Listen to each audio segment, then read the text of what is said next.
Hey folks, welcome back in. This is Chris with Alpenglow Digital. In today's video, we're going to wrap up our little mini series on working with components in Power Apps. What we're going to do in this video is build out a tab structure. This is going to look very similar to tab structures you've seen on other websites or tools.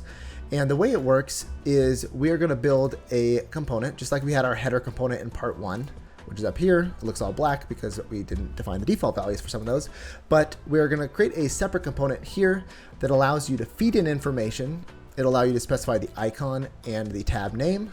We are then going to learn how you can actually output the selected value back into your broader application. And what that will allow you to do is render content based on the selected tab. So in our case, we just have 4 little HTML blocks back here, and they will render based on which tab is selected. So we're going to look at a little bit about custom properties, both how to input things into your component, and now, more importantly, how do you output a property back from your component to your larger application. So without further ado, let's go.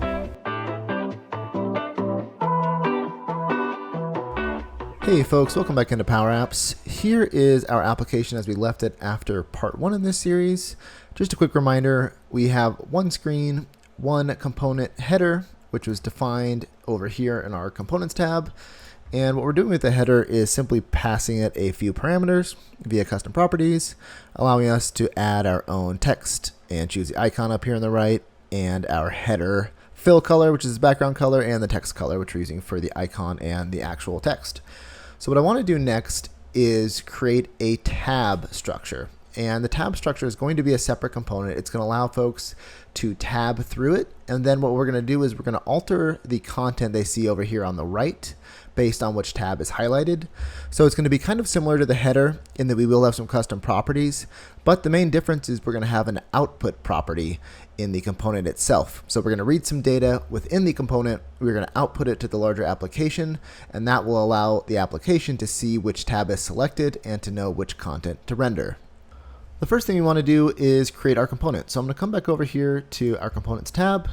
I'm going to add new component, and I'm going to rename it. We'll call this one component tabs. And what I want to do initially is kind of size this roughly to how I want it to look on our screen or anticipate it looking on other screens. And so when I'm thinking of a tab structure, it's going to be actually kind of like the Power Apps one here on the left, where it's not super wide, but pretty tall. And we can control some of the height and width properties outside of the component and in the screens when we import it. So for now, I'm just going to change this slightly. So I don't need it to be a 640 by 640 square. I think probably 220 is plenty tall enough. And so then we're going to have kind of our little gallery cards here. And so then when we import this into our larger application, it'll just kind of sit here on the left rail. So we'll call that good. And now what we want to do is actually add the tab structure. And for that, I'm going to use a gallery. Historically, when you think of galleries, I often think of using them to display data from like a SharePoint list. But they actually have a great use case here, because what we're going to do is instead of displaying data from SharePoint, we are going to provide that data from our application to our tab structure gallery. And we can just define the styles for each of those little elements in the gallery one time, and then we can add as many tabs as we want. And so what I'm going to do here with my component selected is I'm going to go up here and search for gallery. We want this to be vertical.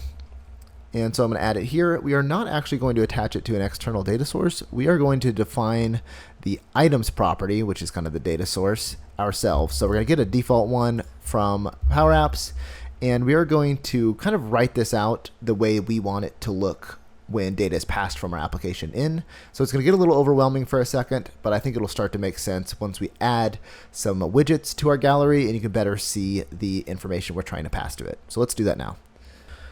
I am firstly going to size this gallery. I'm going to have it be kind of full height and width. Again, you can adjust this a little bit once you import the component into your larger application, but for now I'm just going to have it fill up the entire component canvas. And instead of the default gallery sample that Power Apps is going to give us, I'm going to define my own table here. So tables, again, are going to open and close with brackets, and we're going to pass a series of objects to this gallery. So these are going to be the items that you want to display inside each tab. So what I think I want to do is I'm going to have a row and I'm going to set that to 1. And this is going to kind of be like our ID, so we'll know which tab is selected. So we're going to say row. This is going to be a name for our tab. Let's just call this first one submit. This will be the actual text that shows up on the tab. And then I do want to have an icon of some sorts. So for right now, we're just going to use add because I know that that's a Power Apps icon. And let's add a few. Let's do one more row. So again, the row's going to be unique, and maybe you have a submit option and then you have a view option. And we'll use this. I'll double check if that's the correct icon. Okay, so we have our data. And again, this is just the component. So this is going to be kind of the default data that you'll see when you work in the component. And then we are going to provide this component with real data in our application once we have our component out there. But for now, we want some dummy data to use so we can preview it in our gallery and make sure that it aesthetically matches what we want before we provide it real data. So let's now add elements to our gallery that will reference this dummy data. So really quickly, I want to give you an overview of kind of the tab structure that I'm envisioning. It's going to be very similar to the tab structure you see across a lot of Microsoft products, where you have a little bar over here that indicates kind of the tab that you have selected.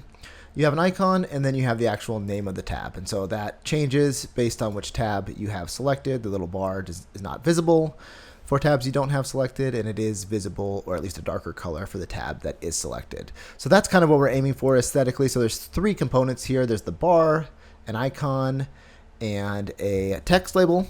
And so back over in Power Apps, we're going to add all of those 3 elements to our gallery template. One of the first things I want to do before I do that is I'm going to look at the template size. And so this is going to be the size of each of the gallery items. And it defaults right now to this big function, and it's big, 280 as the, I think, minimum height. And so it's just way too tall. I'm going to, for the moment, just give it an explicit size of 66. And once we start adding elements, you'll see that that looks a little bit shorter and more like our tab structure that you'd expect. All right, so let's get adding our elements. So because I want them to appear kind of left to right horizontally, I'm going to put them all inside of a container. And so if I select gallery or just click in here, you can add an item from the insert pane. It'll pop this up. We're going to look for layout, and we're going to select horizontal container. And so this adds it right here inside of our gallery. And then once we have that set up, we can insert our individual elements. So one of them is going to be just a rectangle. So I think if I just start typing rectangle, we'll get that. This is going to be our little sidebar. So again, way too big at the moment. Let's not worry about that. Let's also go in and add a text label and an icon. Add an icon here. And I actually want to switch the order of these because I want it to be the rectangle and then the icon and then the text. So again, you can just drag and drop elements within a container, and they're automatically going to arrange them left to right because this is a horizontal container. We've got our elements, and it's a little bit tough to even really envision this because this rectangle is so big. So I'm going to click the rectangle. I'm going to change the width to be, it's really not going to be very big. Let's just start with like 10. Okay, I probably even want it a little bit skinnier than that, but that's okay for now. Let's change the height. You can see it kind of goes past the template height. This might be an error. It says text height here, but when you highlight it, it's just the actual height. And so I want this for the moment to be the height of the gallery template, which I know is 66. So let's add that there. And then I do want all of these items to be vertically aligned in the middle. So if you select the container, you can adjust the alignment here. Great, we've got all those there. The reason this is a little offset is that the text canvas has a height that's a little bit larger than the actual text. So if you come into the text and click auto height, it should adjust that. And so now everything's vertically centered, which is great. And we're going to add a little bit of gap between each of the elements, the rectangle, the icon, and the text. And so again, with the container selected, you can come over here and pick gap. We'll do a big gap so you can kind of see what it looks like. So this spaces everything out quite a bit. Puts 24, I think, pixels maybe between them. That's a little bit too much. Let's do like 16, 14. Okay. So now that looks okay. We've got at least things spread out kind of the way we want. Again, we'll come back and take a look at colors and how to make sure that like the selected tab has maybe unique styles. But for now, that looks okay. And now what we want to do is instead of just having a blank icon, which is always going to be add for every tab, and a text label, which is always just going to say text, we want it to reference the data that we are feeding into our gallery. So again, here in the component, it's just going to be our dummy data, but when we feed it real data from our application, it's going to match this format and it'll flow into the tabs. So let's take a look at how to do that. So when we want to update a reference to, say, the icon dynamically, we can reference the gallery items using this item. And so this will refer to just the specific item in your gallery. And when you press dot, you will see the data structure that we provided it here under items. So you see all your options for row, name, and icon. If you come back here into your icon, you have this item dot icon. And so you'll see this resolves to a plus sign. And this is a little bit misaligned. The circle is the kind of the default icon. So it means that I did not give it, there's no view icon. I looked it up and it's just called I. And so when you come up here, and now all of a sudden this kind of magically goes back to kind of the formatting we were hoping for. And you can see that the icons match the data structure in items within your gallery. So that's great. So we're going to do the same thing to our text label. So let's grab our text label, and instead of saying explicitly just text, we're going to do this item dot name is what we're calling our tab name. And you will see this adjust to submit and view. So as a reminder, that data is getting pulled in from gallery. And so our gallery items is feeding it a table. We've got two objects, one with the name submit, which is why that first template says submit, and the second object says view, which is why that second template says view.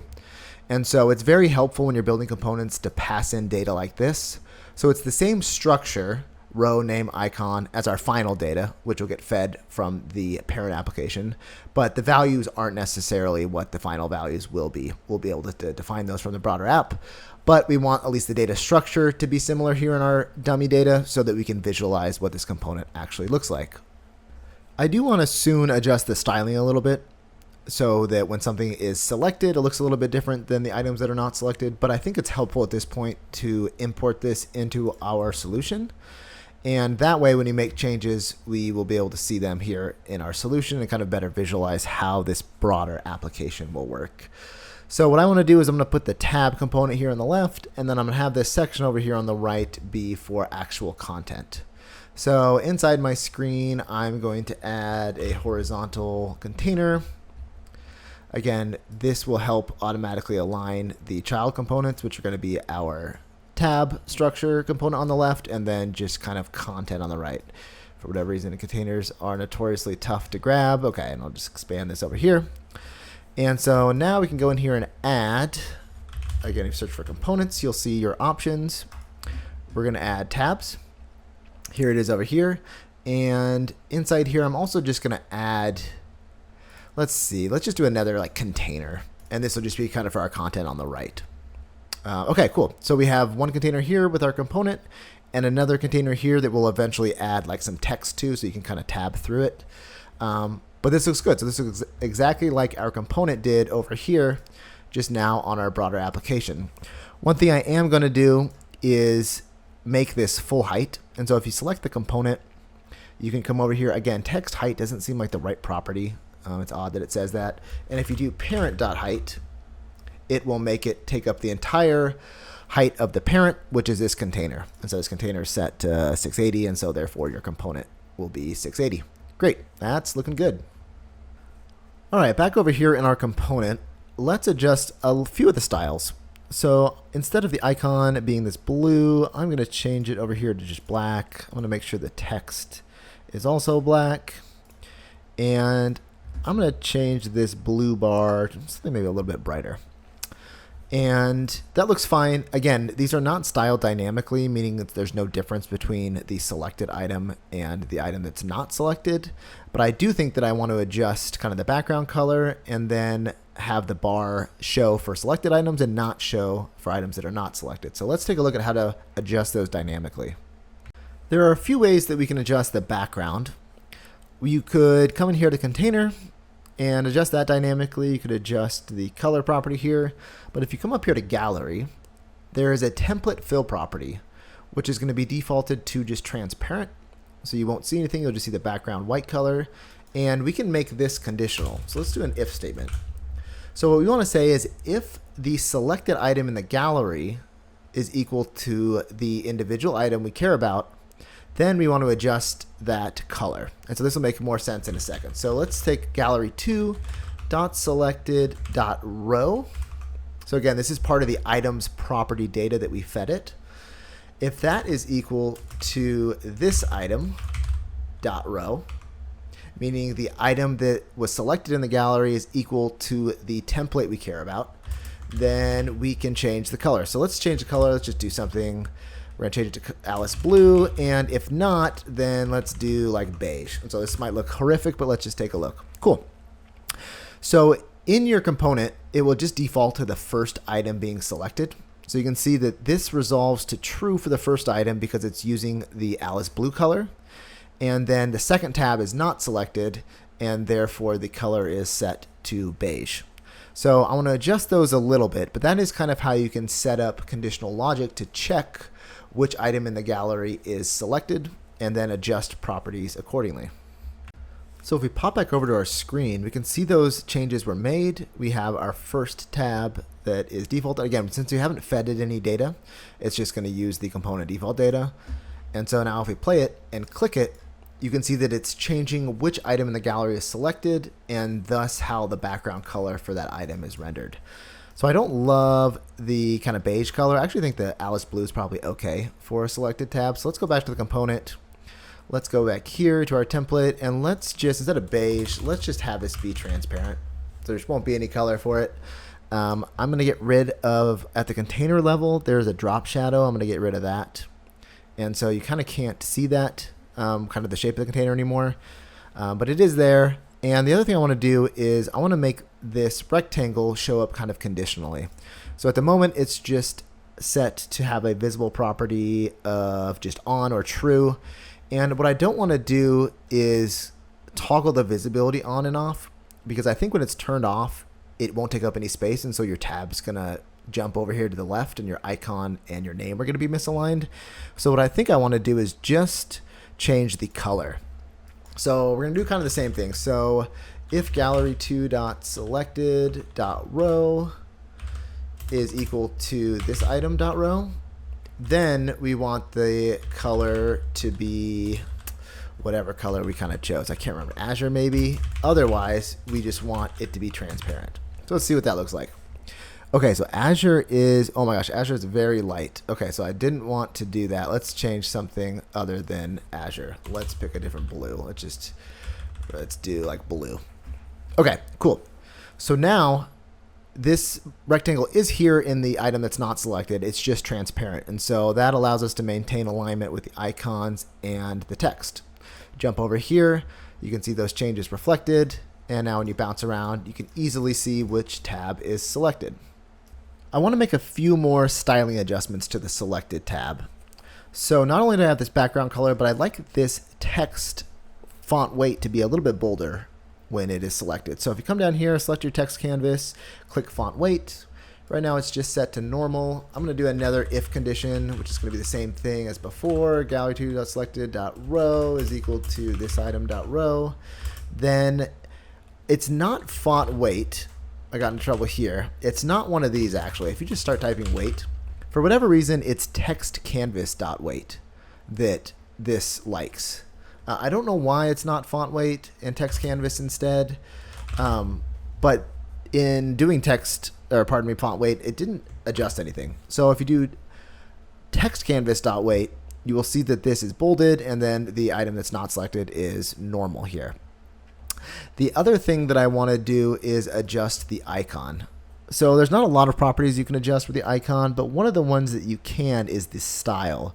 So right now this is outlined. The other option is fill. And fill will look a little bit different. It might not so much for the plus sign, but it will for something like an eye icon. And so I'm actually just we're going to kind of cheat a little bit. We're going to come over here, grab this if statement from the text. We're going to come into the icon, click the style, and here we are going to pass it two different things. If it is selected, then I want to pass it the filled property. And if it's not, I want to pass it the outline property. And so this will make a little more sense when you see it out here. You can see that this, as it adjusts, oh, here, let me play this. You can see the font gets a little bit thicker for this plus icon, or the I gets filled in. Again, kind of a way to make things jump out at you a little bit and really indicate that a tab is being selected.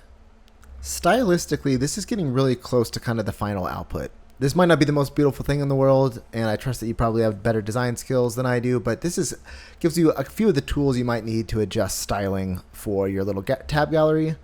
Now on to the things that are really kind of component centric, and that is how you give this component data from outside your app and how you output data from this component to your broader application. So we're going to do those via custom properties.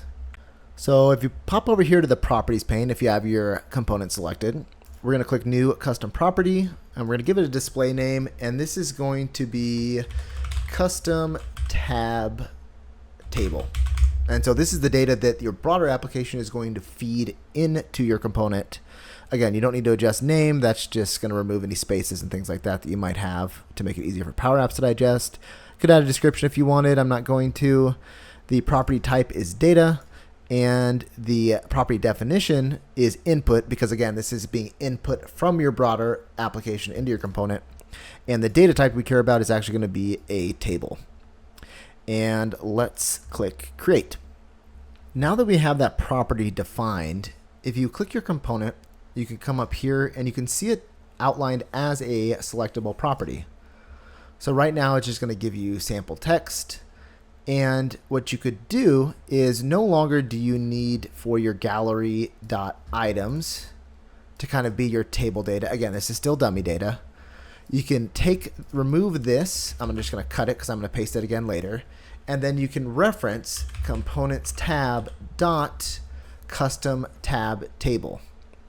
And the reason this shows nothing now is because we need to come back up here to the tab. Instead of getting this placeholder data, we're going to use the placeholder data that we had before. And now this table data is stored in this custom property. Your gallery then looks for that custom property for its data and then renders things just as we saw it before. We've got that set up and working well. Granted, we're still within our single component, so we're still using dummy data. Now let's pop back out to our broader application and see how to pass this component some actual data.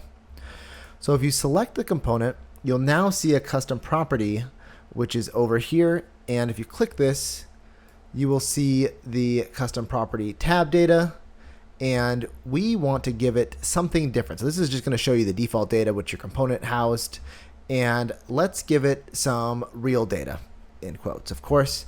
So instead of these two items, I am going to copy and paste a few objects that I created myself so that I could validate that the icons work. So let's change this default data and swap it out with our new data. So if you play the app, you will see our 4 new tabs that were provided, and we have the icon provided and the name. And then you can see that our styling transfers over to the selected icon. So real quick, here is a look at the data I gave it.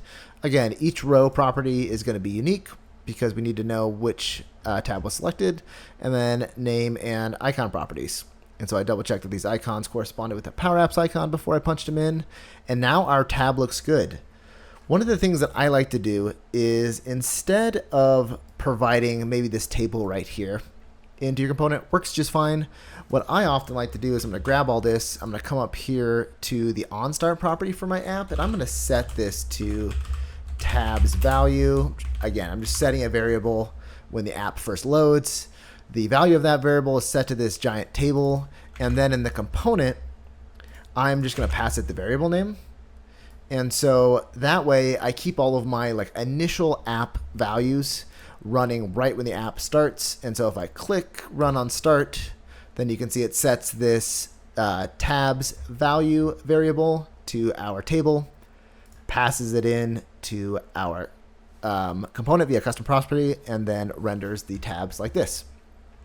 So the next thing I want to do is, I have these hidden in here. I created just HTMLs for all of the tabs.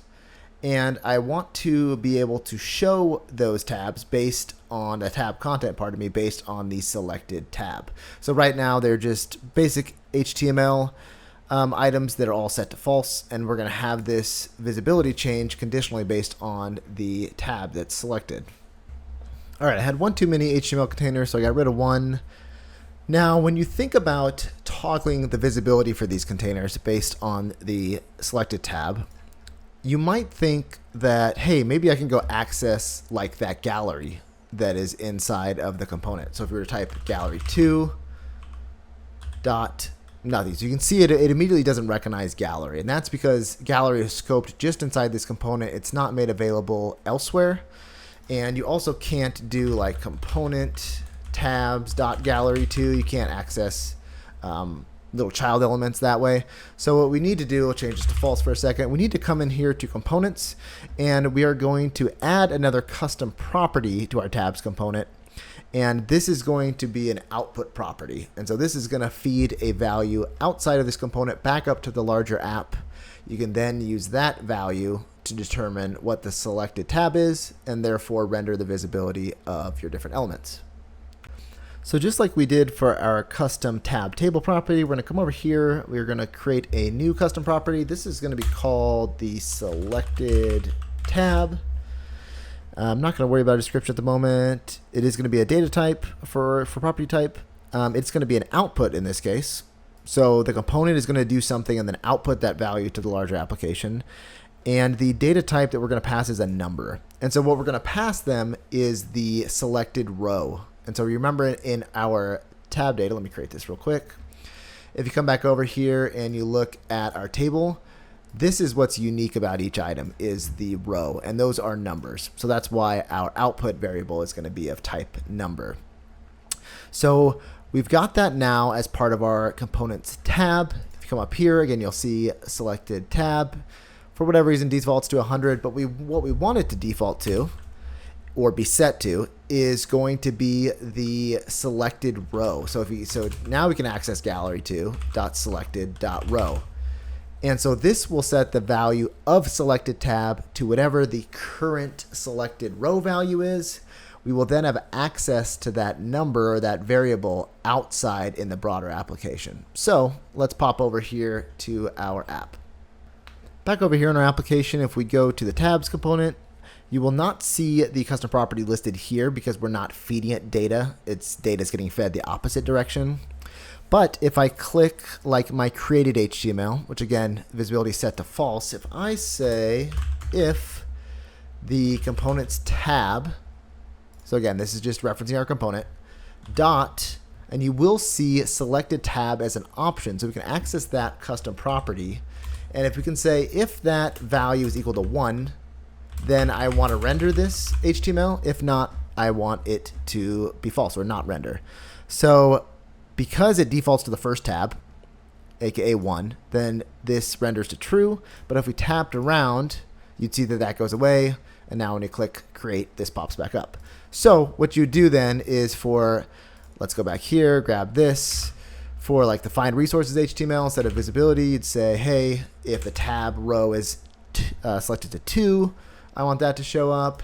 For this one, if it's 3, I want this to show up. And for like our FAQ, if this is the last tab, the 4th tab, I want that to show. So now when you click around, you can see just the content on the right associated with your selected tab.